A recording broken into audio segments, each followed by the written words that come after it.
Bonjour, je vais vous parler de la théorie du trauma. Encore une grande tendance dans la psychothérapie actuelle et qui a bouleversé complètement euh, la thérapie et c'est grâce aux apports des neurosciences qu'on a pu transformer la psychothérapie dans un travail de libération du trauma. Donc, si l'attachement est très important pour nous, les thérapeutes ICV, LI, le style d'attachement du client-patient, mais aussi tous les agents qui ont conditionné le contexte familial premier autour de la construction de cet attachement. C'est aussi important la régulation émotionnelle. C'est pas la même chose un patient qui est plutôt hyperactivé et un patient qui est hyperactivé, mais c'est aussi important son histoire traumatique. Donc, dès l'anamnèse, on va essayer d'avoir un petit peu une biographie du patient autour du trauma qui l'ont touché, conditionné aujourd'hui, sachant que la mémoire est sélective et que les protecteurs, c'est-à-dire tous ces mécanismes qu'on a mis en place pour s'offrir le moins possible, ou pour construire une pseudo-sécurité et qui sont là des fois depuis très très longtemps, ils vont des fois empêcher de voir certains événements comme traumatiques. On le voit souvent sur des gens qui ont été maltraités et qui vont banaliser la maltraitance ou justifier le maltraiteur. D'accord? Donc, certains de nos patients, ils arrivent avec des traumas simples, clairs, concrets. C'est un événement qui les a touchés beaucoup. Ils ont resté coincés, ils supportent, ils subissent des symptômes de stress post-traumatique.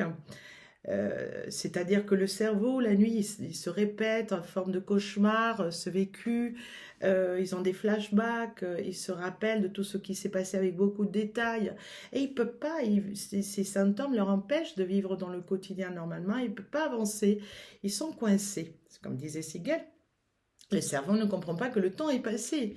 Il faut les aider il faut aider tout le système, c'est le cerveau, mais c'est aussi le système nerveux, le corps, à comprendre qu'ils sont plus là-bas, d'accord?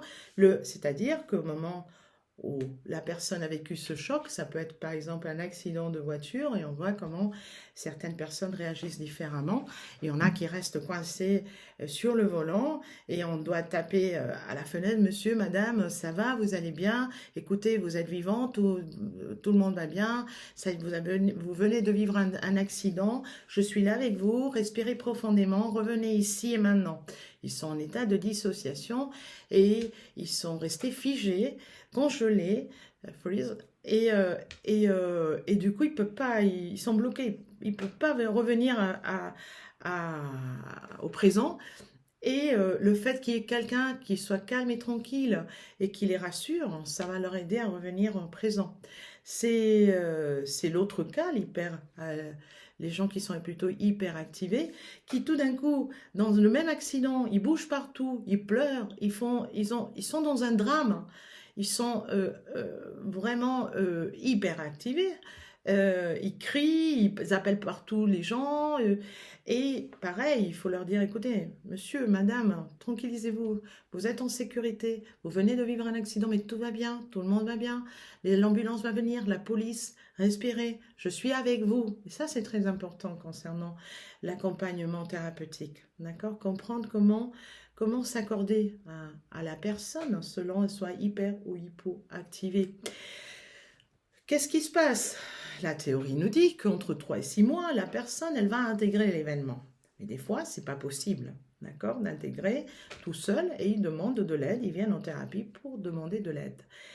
Des fois, ils viennent tout de suite, ils n'attendent pas 3 6 mois. Moi, je me souviens d'une dame qui venait de vivre le suicide de son mari, devait faire face à plein de sollicitations, notaires, papiers, administration, et puis ses enfants qui étaient tout petits. Elle a demandé de l'aide, bien sûr. On ne va pas attendre 6 mois pour que le cerveau intègre l'événement. On travaille et en 2 séances, au moins, c'était beaucoup plus calme, beaucoup plus tranquille, et elle pouvait accéder aussi à son deuil et à toutes les exigences administratives dont elle devait faire face. C'est-à-dire que voilà, l'idée principale, c'est qu'un trauma simple, c'est un événement qui va être traumatisant pour la personne et que probablement dans quelques mois, il va pouvoir l'intégrer dans sa biographie, le dater dans sa biographie et le laisser dans le passé. La cicatrice est fermée. Notre grand problème en psychothérapie, c'est quand le trauma n'est pas simple.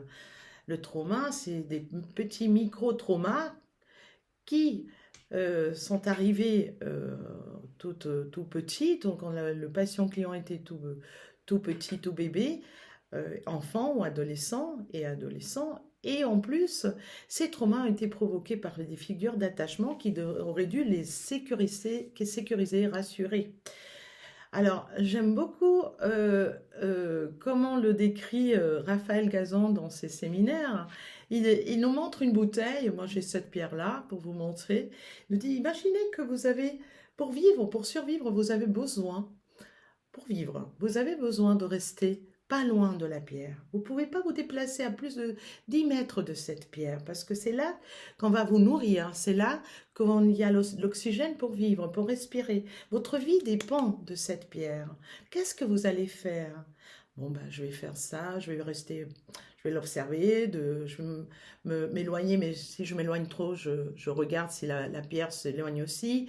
Je reste en contact, je reste connecté à la pierre. D'accord. Mais imaginez que dans la même idée, votre vie dépend de la pierre, et cette pierre, de temps en temps, quand vous approchez, elle vous donne des décharges électriques. Ah, ça, c'est ce qu'on appelle une peur sans solution. C'est terrible, hein. Parce que tout d'un coup, qu'est-ce qu'on fait? On dépend de quelque chose qui nous fait mal. Comprendre ça profondément, c'est comprendre comment nos clients patients qui ont souffert du trauma complexe ont dû développer des stratégies de survie. Et ils sont encore dans la survie. D'accord? C'est-à-dire que leur système nerveux, il est encore en alerte. D'accord? Mais en alerte à un moment où il y a la construction du soi, la construction de la relation avec l'autre. Donc comment ces gens-là, ils vont apprendre à faire confiance à l'autre? Comment ces gens-là, ils vont avoir une représentation que l'autre peut les aider si l'autre leur aide de temps en temps et leur maltraite de temps en temps? Voilà, il n'y a pas beaucoup de solutions, mais bon, on va trouver différentes stratégies, notamment des stratégies de dissociation, d'accord? Et il y a beaucoup de façons de se dissocier, beaucoup de niveaux de dissociation, mais la dissociation, c'est une stratégie très intelligente. Ce qui se passe, c'est que la personne va éviter de souffrir le mal, mais aussi le bien, d'accord? En tout cas, ces enfants, ils vont développer, toujours l'être est fait pour aller vers l'avant, pour l'action. L'enfant le comprend bien, dès qu'il peut se mettre debout, il marche, il court, il monte les escaliers, il monte sur le toboggan, il parle de mieux en mieux, il se communique, il va chercher d'autres enfants, d'autres gens. Il est en effet pour l'action. Donc l'enfant, ce qui supporte le pire, c'est l'impuissance, la frustration totale. Je ne peux rien faire, je ne peux pas bouger. Et donc, il va toujours développer des stratégies. Mais, ok, ça lui sert. Sauf que dans l'adolescence, ces stratégies, des fois, font faillite. Elles n'arrivent pas à tenir la maison. Et on commence à voir des jeunes qui commencent à avoir des addictions, des problèmes, des tentatives de suicide, des dépressions très très profondes qui manifestent avec des tristesses et des angoisses terribles. Il y en a qui arrivent à s'en sortir quand même, parce qu'ils arrivent à développer des stratégies dans l'action, dans la performance, dans le travail, s'accrochent à l'académique, à la formation, et ils sont bienvenus dans le monde actuel, dans le monde du travail entrepreneurial, hein, des gens qui sont des super bosseurs, super, sauf que à un moment donné, le bosseur, il se fatigue aussi, ces stratégies sont très épuisantes, et au niveau relationnel, ils ont des graves difficultés. Donc souvent, c'est le système, le corps qui va manifester des fatigues, des burn-out aussi, des syndromes du burn-out, des fibromyalgies. Nous dit Tarquinio, la maladie n'arrive pas, ne tombe pas du ciel tout seul, non? Tout ça pour dire que le corps aussi, à un moment donné, tout ce stress, tout ce cortisol, il est stocké dans nos organes et à un moment donné, et le corps souffre, le corps se fatigue, s'épuise. Et donc, des fois, bah, c'est à ces moments-là que les gens, ils arrivent en thérapie. Ce qui est intéressant, c'est de comprendre toutes ces protections, tous ces systèmes, toutes ces stratégies mises en place pour arriver jusqu'ici. Et moi, je dis toujours, elles ont été les meilleures, même la dissociation. Qu'est-ce que nous, on va mettre en question? On ne parle pas de mécanismes de défense, on parle de protecteurs. Et on leur dit aux gens, mais écoutez, je sais, c'est horrible pour vous de vivre avec cette stratégie, mais c'est la meilleure que vous avez trouvée, sûrement. Il n'y en avait pas plus.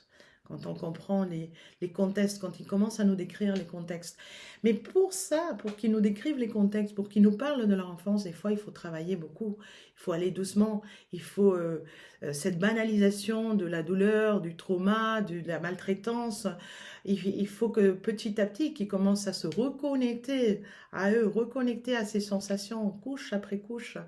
Et c'est ce qu'on va faire en travail ICV autour du trauma d'attachement, trauma complexe, mais aussi on va travailler dans la relation, dans le lien, je reviens à la vidéo d'avant, comment la dimension sécurité est tellement importante pour nous, pour pouvoir voilà, utiliser nos protocoles de libération du trauma et en même temps que l'espace thérapeutique et que le cadre thérapeutique soit fait, soit construit en collaboration avec le patient client et tenons compte de cette dimension sécurité que pour beaucoup n'a pas de sens, ils ne savent même pas qu'est-ce que c'est être en sécurité, ou ils n'ont jamais senti qu'est-ce que c'est qu'être en sécurité dans le lien, dans la relation. Notre relation va devoir être en accordage continu avec notre client patient. On va devoir voilà, tisser vraiment fin pour voir comment la personne se ressent, ou se sent, si on s'approche, si on s'éloigne, qu'est-ce qu'elle a besoin à chaque moment. Et voilà un petit peu cette question du trauma complexe. J'ouvre un petit peu aussi dans ce fameux triangle de Liotti qu'il a repris de Karman et qu'il appelle le triangle du trauma. C'est le lien entre l'attachement, le trauma et la dissociation. Comment cette question de dissociation, elle a permis la personne de survivre, d'accord? Et comment elle empêche de vivre aujourd'hui. Voilà un petit peu en termes généraux, une idée d'une introduction à la théorie du trauma et le lien avec l'AICV. Et j'espère avoir été assez claire. Merci, au revoir.